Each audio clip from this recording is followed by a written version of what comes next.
The Chargers, I'm told, within the last 2 minutes have fired Brandon Staley and their GM, my friend Tom Telesco. They fired them both. I feel bad, but they're spending the money on the wrong side. They don't have enough weapons. They don't have a culture. What are we doing? Respect the sport. Respect the culture. Respect head coaching. This was an egregious hire. And then you double down on it. So it's official. The Chargers have fired Staley and their GM. I think they actually have good players. I would have kept the GM. I think they have good players. They made a mistake on a corner in free agency. Free agents hit about 35% of the time. They also got Khalil Mack. He's played pretty well. But, you know, you have to get somebody who changes how we view the Chargers. Because, I mean, when you talk about the Chargers, it's like a running joke in the league. This is not just, hey, we're going to solve it with another coach. The right coach. Support Herbert. Get him more weapons. Watch Philadelphia. And Philadelphia, by the way, may be struggling. It's not for lack of weapons. Kansas City has had great weapons. They pay their quarterback a fortune. So now they've got to find new weapons. But they keep adding them. It can be a 7th-round running back. It can be Rashee Rice. They can go get Ladarius Toney, and Toney can drive you crazy. But it's weapons. And they have an offensive coach to figure it out. So it is official. The Chargers, you know, those standalone games, they can be great to sell your franchise. But when you get beat like last night, everybody gets flushed out. Doesn't happen very often where the story I'm talking about has breaking news while I'm talking about it.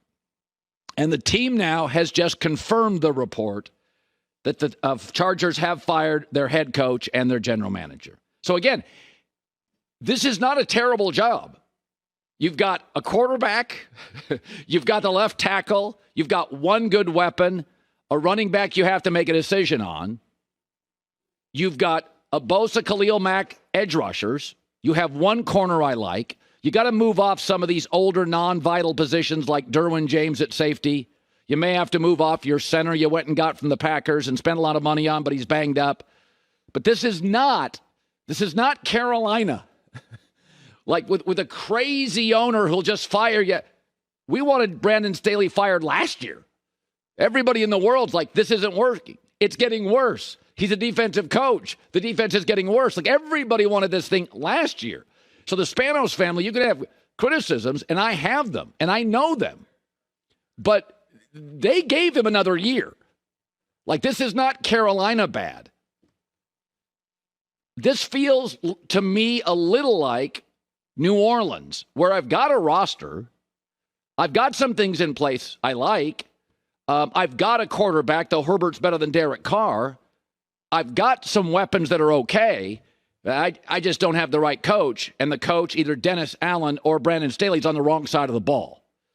But the Chargers currently have the 5th overall pick. So that's another benefit. That's a huge benefit. They don't need a quarterback, and they don't need a left tackle. And at the top of this draft are quarterbacks and left tackles.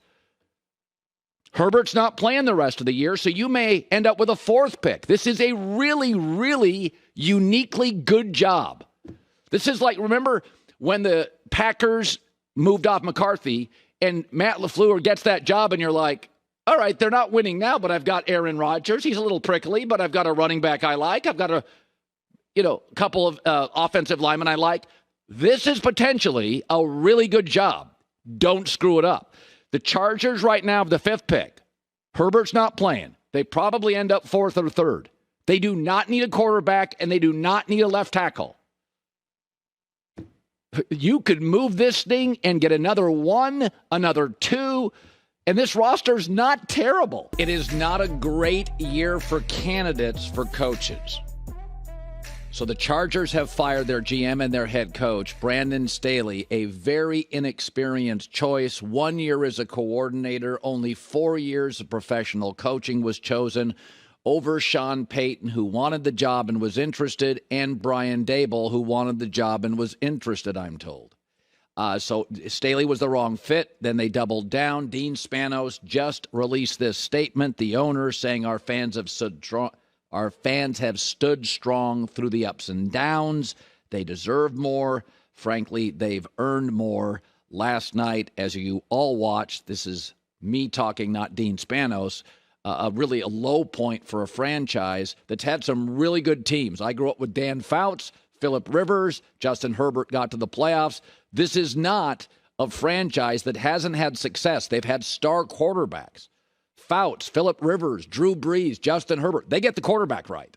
This is not the Chicago Bears. They get the quarterback right.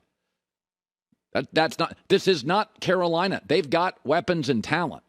And now they've got the number 5th pick, and what they have is a quarterback and a left tackle. This draft is very good with both in the first round at the top, so they can trade down and get multiple picks. If they got lucky and moved up to 4 and got Marvin Harrison, that would be where I would go. I don't think they'll get him. But they don't need a quarterback, and they don't need a left tackle. And at the top of this draft, there's a lot of both. So they've got a really good situation. So here, to me, are the best candidates. My pyramid's a small one. I would have Harbaugh at the very top of it, make him say no, and then Dan Quinn. I know I don't love defensive candidates, but he's been a head coach and been to the Super Bowl. If I had to take a coordinator, I would take the best one, in my opinion, on the market, Ben Johnson from Detroit.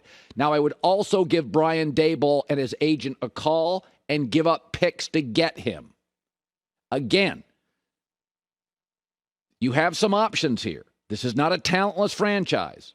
You got a weapon, a left tackle, an edge rusher, a quarterback, and some decent players. But remember, this is not a great candidate year. Harbaugh probably staying in college. And by firing Telesco, what it's telling you is they are willing to consider a coach that can have a personnel say. Belichick or Harbaugh would both want that. I'm not giving Belichick my personnel, but by letting go of a respected in the league GM, Telesco, Tom knows what he's doing. There's been a lot of hits, very few bust picks. He may have missed on free agency at corner, but most of his draft picks work. Most of this team are draft picks. By doing this, it signals to me they are telling candidates you can have a little say in personnel as well. That would be Belichick.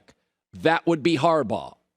Dan Quinn, I wouldn't give personnel to. Ben Johnson, I wouldn't give personnel to. Harbaugh, Belichick, you'd probably have to.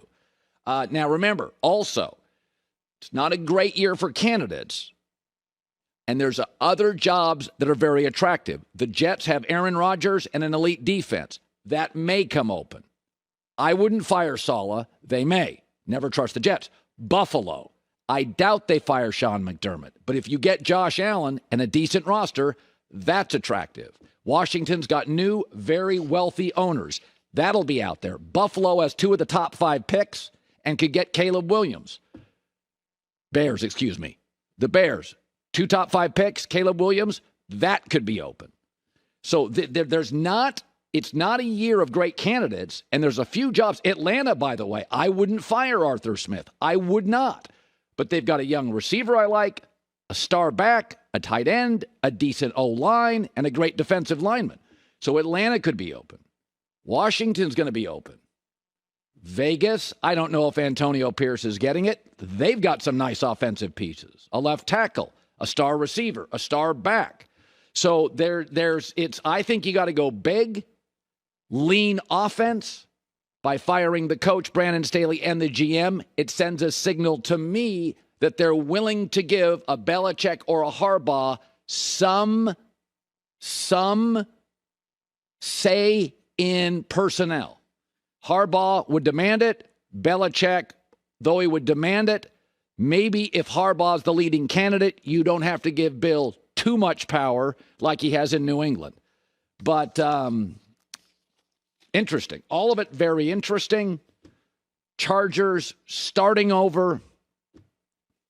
I'm telling you, they got the 5th pick. They don't need a quarterback or a left tackle. And this draft at the top is a left tackle quarterback draft.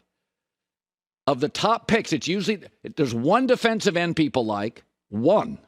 There's not an elite corner in the top 10 picks like last year. It's not a big edge rusher year. It is a quarterback, receiver at the top, and left tackle draft at the top. That's what it is. Hi, everybody. Thanks for watching. Subscribe here to get the latest from the show. Also, be sure to check out more of the best clips from The Herd or go watch a few segments from other shows on FS1.